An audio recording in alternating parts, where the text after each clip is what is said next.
messed up and not emotionally and mentally ill, they deserve a lot of time, in my view. I think we're doing a lot better on drug cases, okay?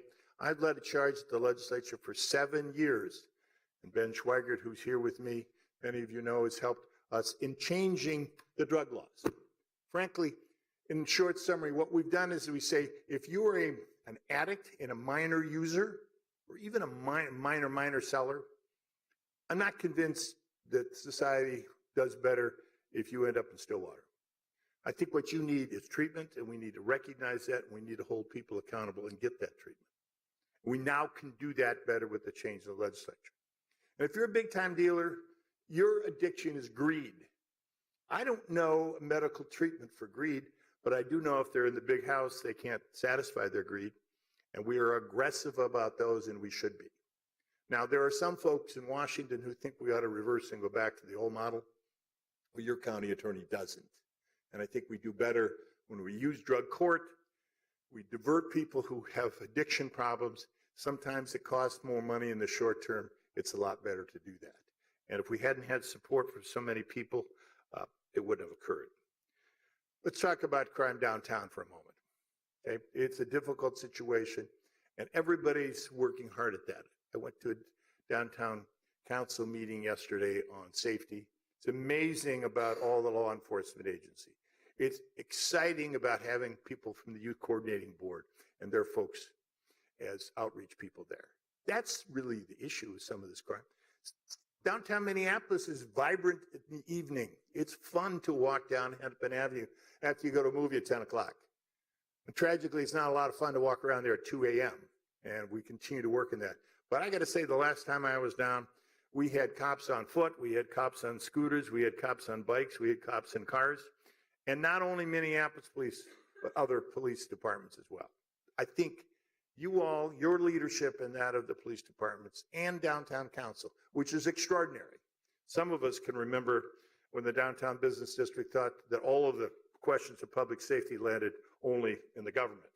And they've really stepped up, and I think we've done a good job in that. Our court watch in downtown Minneapolis. Mr. Freeman? Yes. Before you went on to another Please. topic, we had a question from Councilmember Goodman. Thank you for being here today. I would agree with you that downtown is very vibrant, but I would disagree with you that the crime is only at night. And I would disagree with you that it was not violent and that it's acceptable. We have a problem with crime downtown, not just people hitting each other over the head, but people hitting strangers over the head and people hitting visitors over the head on Hennepin and 8th at 6 o'clock at night and after work. We have seen hot spots when we all work together to make Hennepin better. It means South Nicollet then see its disproportionate share of shootings. And I think there is a feeling in the city from people who are stakeholders downtown that people who continue to behave this way are coddled by the criminal justice system. I'm wondering if you could address that as well as geographic restrictions for people who have not behaved downtown. If we want to kill the goose that laid the golden egg, we will let the free flow of bad behavior continue downtown. Madam Chair, Councilmember Goodman, to the extent that my remarks implied that I don't think there's crime downtown during the day, then I retract them, and I don't believe that's what I said. To the extent that my comments that I think the crime downtown during the day is acceptable, that's also an error, and I don't believe that. I guess what I was trying to say is I'm impressed with the downtown business community and its willingness to put their time, energy, and money there. I'm impressed with the community agencies who are willing to put time and energy. St. Stephen's, talk about doing the Lord's work. They are, and they are very effective in what they do. Youth Council, I'm part of that, and I'm proud to see those agents out. But we still have some work to do, and I absolutely agree with that. You asked a specific question about, and let me say, on the prosecution side, it is simply not only the Hennepin County Attorney's Office, it's your city attorney, Susan Siegel, and her folks are doing a great job. We cooperate closely. We cross-designate each other. I'd like to think our cross-designation of Lois Conroy helped her to become a judge, although can't understand why any prosecutor would take a demotion to go to the bench. But geographic limitations make a lot of sense. Let's keep them out of the neighborhoods that they come back to and have problems with forever. In the 3rd precinct, we've had geographic limitations for years on certain people in certain neighborhoods, and I think that's well done. There's always a question about limiting people's liberty to go where they want to go, and we have to draw the line. But I think it's a line that the judges have to recognize. Now, I've talked a lot about police and prosecutors. We got a third part of this, and that is the judges, and they have to issue the sentences that recognize the harm to society and try to protect society and also to ensure the person does it again. I mean, I have a lot of problem with gun sentences, okay? If you have committed a violent felony, you're not entitled to carry a gun, period. Let's just not go beyond that. And too many people are, and too many of those folks are involved in crimes or are victims of crimes. They just can't carry guns. And I can't get all the judges to do the mandatory minimum sentence that sits on the statute books. I can't. Now, they don't like it when I say that, but it's true. Most of them do. And there are exceptions in every case. You know, we have to file a report with the legislature every year called 60911, cases which are felons in possession. And the numbers show that the Hennepin County Attorney's Office and my prosecutors don't ask for or accept less than the statutory minimum in about 10% of the cases. Well, let me tell you why. Sometimes the evidence goes south and we're lucky to get a conviction at all. That simply happens. Sometimes it turns out the key witness is a cop snitch or a police officer undercover. Sorry, they're not snitches. Beg your pardon. They're undercover and we don't want to expose them, okay? And so sometimes we have to take a lesser than that. Sometimes we haven't done our work. That happens on occasion. 10% is about right. But if you look at some people, the judges are the one that's sentencing, and it goes up and down, and some judges are better than others, but it gets into the 30% range, that's too much. And I've said that to the judges before, and frankly, the only person sometimes that's less well greeted by the judges than me is your council president, who has been outspoken many times. Now, I'm not here to sit here and beat on judges for everything. They have a tough job to do. They should deviate as well, 10%, 15%. If it gets over 30, it's too much. And I think we've had some improvement, and I think they've heard from you and they've heard from us. But so I hope, Councilmember Goodman, I've answered some of your questions. We participate a lot with the city attorney's office. Many of the cases are uniquely in her jurisdiction and not, but we're happy to push some of those cases, and we're happy to have her do some of our felonies if it fits in with what doing. We got work to do. I think we're making progress. Okay. Let me talk a little bit about kids, juveniles. It's something I spent a lot of time on in my career as county attorney, and even before that when I was in the Minnesota Senate. Safety of kids is pretty important. Curfews make sense. If a 12-year-old is out at 2 a.m., they're probably not doing anything good. They may be victims of crime, and they may be committing crimes on their own. And I'm glad that Minneapolis police help us in enforcing those curfew laws. I'm glad we have the link processing those kids. Truancy is another thing. Our Be at School program and helping particularly elementary school kids back into school has made a difference. And we've roughly calculated that we've helped improve the attendance of 13,500 kids over the last 10 years. That's a lot of kids.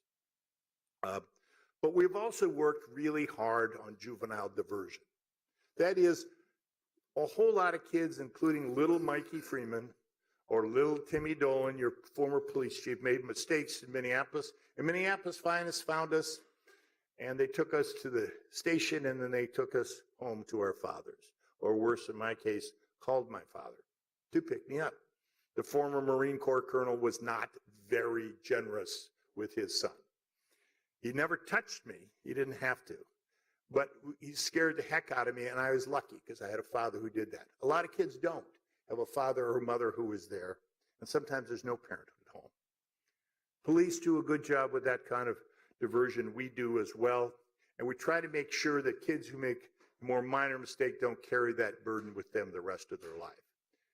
As you know, the number of young people in the juvenile justice center has been cut in half over the last 10 years, in half. Okay, the number of kids we divert now have increased by 100%. Okay, we're trying to deal with those kids in a thoughtful way that won't mess up their lives and to save the room in the jail for the kids who commit serious crimes. And some do over and over again. But I think trying to understand about juveniles and work carefully with them make a lot of difference. Let me just touch on a topic that certainly is not my favorite, but I think the council deserves to know it. And that's about criminal charges against Minneapolis police officers. They occur, and prior to 2016, in the last 5 years, we successfully prosecuted 5 Minneapolis police officers for a variety of criminal actions. This year, we have charged 3 officers. Officer Hamilton for second-degree assault, for shooting at a car, when the car backed into him in the direction of another police officer, and from the time the impact in the car until the shot was fired, 4 seconds occurred. That case is pending, so I cannot say more than I've said, and what I have said was exactly in the complaint, which is a public document. Officer Titchett, 3rd and 4th degree criminal sexual conduct. Officer Ryder, 3rd degree assault for kicking a Somali gentleman in the face when he wouldn't drop to the ground quickly enough. Now, as Chief Harteau said, these are aberrations. This is not the normal conduct of the Minneapolis police force. And to her credit, she's either has disciplined or is in the process of disciplining all 3 of these officers. But to people who suggest that this is one little happy family and police will not be treated for the crimes that they commit, they're talking to the wrong county attorney. I charge folks, and I will do that. And if it is a person that is too close to our office, God forbid if the deputy chief or one of your children or someone committed a crime, I will not prosecute that case because I know you and I work with you every day. But we don't have conflicts with these officers. We work with them, but the relationship isn't so close that it's a conflict. But we do charge these officers, and we do prosecute them like is our duty. So I just wanted to share with that. The last thing I want to talk to is increasingly in my years as county attorney is accountability and transparency. Hennepin County Attorney's Office for the last 45 years sought a grand jury every time there was a police shooting and presented the case to the grand jury. Here's the problem. Nobody knows who those 23 grand jurors are because by tradition and statute, who they are is anonymous. And after, if the decision is made not to charge, we cannot share the evidence that was presented to the grand jury. So in the old days, it was okay. We presented a case, officer such and such, before the grand jury. They found a no bill. It's over. That's not adequate today. So first off, I made the decision to make the decision about to charge myself. Not my favorite decision, but I think it was the right thing to do, and I'm pleased to see that Ramsey County Attorney Choi and Dakota County Attorney Backsham are following our lead. I think the use of grand juries on police cases is over. Secondly, when I made the decision, on our website at the same day went up my full 47-page statement about why, a 60-page report on the facts, all the police reports, all the forensics, the autopsy, and all the videos. It went up at the same time I was speaking. And the page generally got 8,000 hits in the first 4 days and some 30,000 hits on the videos. The videos in the Jamar Clark case were not conclusive in any way. And that's the terrible challenge for criminal justice system with videos. In many ways, we'd like to release the videos immediately, particularly if they very clearly show what happened, which, as you know, if you looked at them, isn't the case in Jamar Clark. We'd like to have that. But if we're going to use that video in a prosecution of a case before a court of law, we cannot. We simply cannot. Case law and statute law and Supreme Court determination says we can't. Now, my colleagues across the country have used them when clearly the video shows that the police officer acted appropriately, instead of waiting through that whole process of evaluating it. And sometimes you do. Dan Conley, my friend of the DA in Boston, has done that twice in the last 3 years, and I think properly so. And I'll be tempted to do that if we have that clearer case here. But normally we cannot do that. Otherwise, we cannot assure that the police officer will receive a fair trial if in fact they're charged for the crime. So let me conclude by saying your police chief, with your help, has done a lot of good training with her officers. They had a long way to go, just like prosecutors have a long way to go. I took the lead from the police chief who had already had her officers go through implicit bias, and 6 months ago had every one of my staff go through that. It's very good training. I think it's useful, and we continue to do those things. Members of the council, I appreciate the opportunity. I hope I haven't invaded your time too much. Thank you. Thank you. So I know that we do have some questions or comments. And I think maybe I'll just start this way and continue if that's all right. So Councilmember Goodman. Thank you. I'll be really brief. I just wanted you to introduce the third generation of Christensens who are now working in your office. Mike Christensen, our CPED director, his son now works in the county attorney's office. I was hoping you could introduce him. Will Christensen is responsible for parts of the speech, and he's pretty good. You know, as I say about folks who make reference to my son, he's not quite as smart as his grandfather, but he's better looking than his father. There's no question that Will is both smarter and better looking than his father.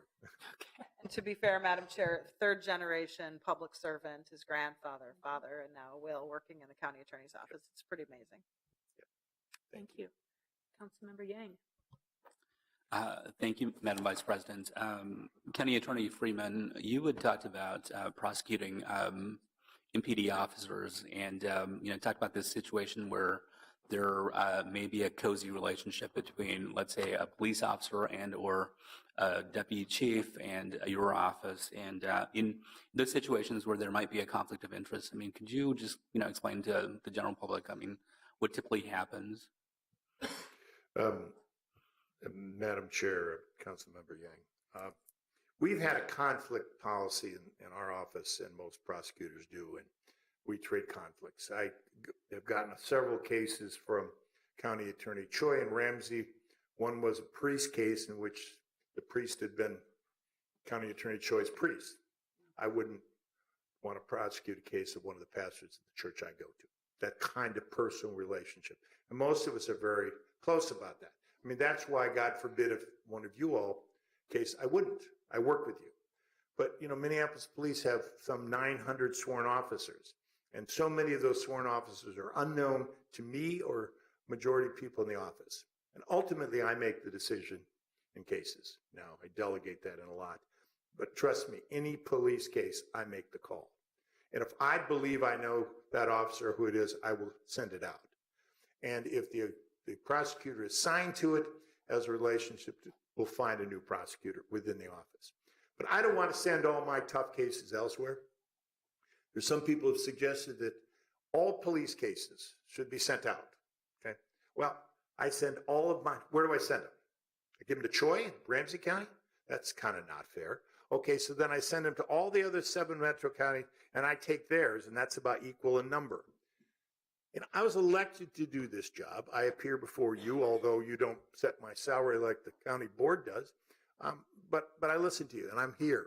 And I get, just like the good council member who represents me, we get inquiries at home and elsewhere just like you do.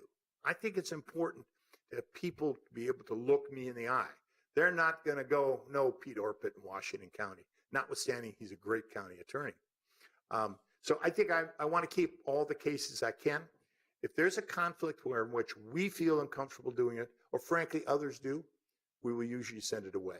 But not just kind of a broad brush, because local control and local accountability is an important concept in our response to the people. At least that's how I feel. And, when you say that, when a case is maybe too close and there's a conflict of interest and you farm it out, I mean, you had mentioned earlier that it's pretty evenly spread across the 7 county metro. Is that correct? Yes, it will be.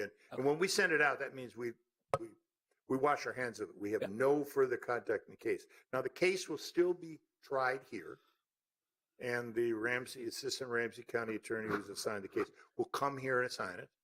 If the judge feels too close, the judge can recuse it as well. And I think all of us are more sensitive about them than we used to be. But we also, and we've talked about it. My fellow county attorney brothers and sisters have talked about it a lot. But I'm kind of the old school. I think I should be accountable for all the cases that are not significant conflicts. Thank you. All right, thank you. Council President Johnson. Thank you, Madam Chair. And just, Mr. Freeman, I just, again, want to thank you for your work on and help with the taking these gun crimes seriously. And, as you pointed out, I've spent my time, trying to advocate for that. And I think there isn't anything right now in the community that I represent that has people more upset than people shooting at each other. And I was just talking to the chief the other day and looking back at that history again, where our violent crime is down, and having lived in this community when it was really much higher, and I think to myself, well, what's the difference? Because I feel that there's angst that people have particularly about people shooting at each other. And she pointed out that there probably are way more guns on the street now than there were in the 1980s, and that also social media has made us aware of everything that's going on, which gave me a little bit of comfort. But I do think that is the thing that's got people really upset in my neck of the woods. The other thing that I am curious about, and if Mr. Christensen is your communications person, I think sometimes we don't tell the story enough about the successes that we've had. And so, when you put out a press release about a particular case that's been resolved, I appreciate that. And I think that's the other thing that citizens really want to know. What's the outcome then when there's a crime committed, someone is arrested, and it can take a while, but they appreciate hearing. Just the other day, there was the sentence that was given to the young man involved in the killing of the 3-year-old on the corner of Penn and Lowry. Now, it wasn't what we all had hoped for, but it certainly was a resolution. And so I think Mr. Janney did that story. But people really want to hear what the outcome is. And so any way that you can oomph up that message to the public about the outcomes, because it is, sometimes it's a long time from when it happened to resolution, and people forget, but they still have that question in their mind. And so I think that's helpful.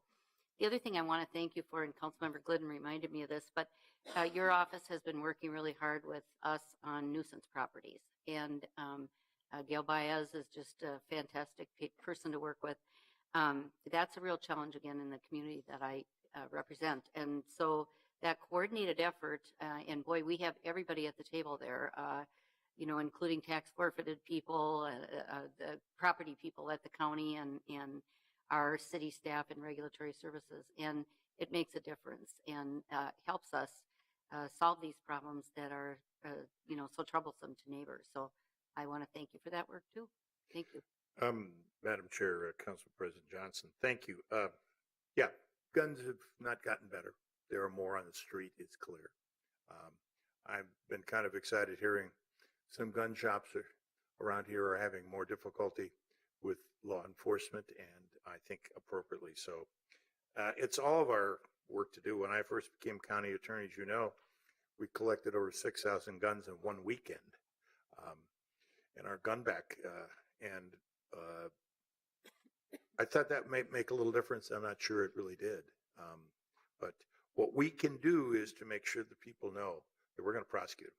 And Minneapolis cops are plenty tough on them too. They don't like to have those guns out there. So they're helpful. As far as outcomes, I think that's a good suggestion. Sometimes the buzz is around when the crime first occurs and when it's charged. And under the rules, and I follow them very carefully, I can only speak about a case when we charge it and when it's over. And I don't. And other prosecutors around the country couldn't resist talking in the middle of a case, get in trouble. And I think that's one of the things we have to do. Let me just say about nuisance properties, and I've talked with you all before, but because we're using nuisance properties downtown. We've now got 3 properties, which the owner simply isn't enforcing drunkenness, prostitution, drugs, and everything. And so now we work with the city's regulatory folks, and if they're not responding there, then we send them a letter, and usually it's a draft. Here are the following 92 violations in the last year. You are responsible for your property. We're giving you 30 days to come up with a plan to change that, or we'll initiate an action in court to take your property away from you. Somehow that gets folks' attention. And it's really great to see the owner say, geez, I didn't know that was happening. Come on, you own the building. And actually, you've been there sometimes when these things have occurred. But we've gotten some progress with those. There are 3 pending now and 1 moving forward. And sometimes all it takes is, here's the draft letter that we're going to file in court if we don't get some satisfaction. So that's been kind of fun and exciting because it was originally nuisance properties for the bad property in the neighborhood. And we really appreciate it. It takes the cops a lot of time to put these together.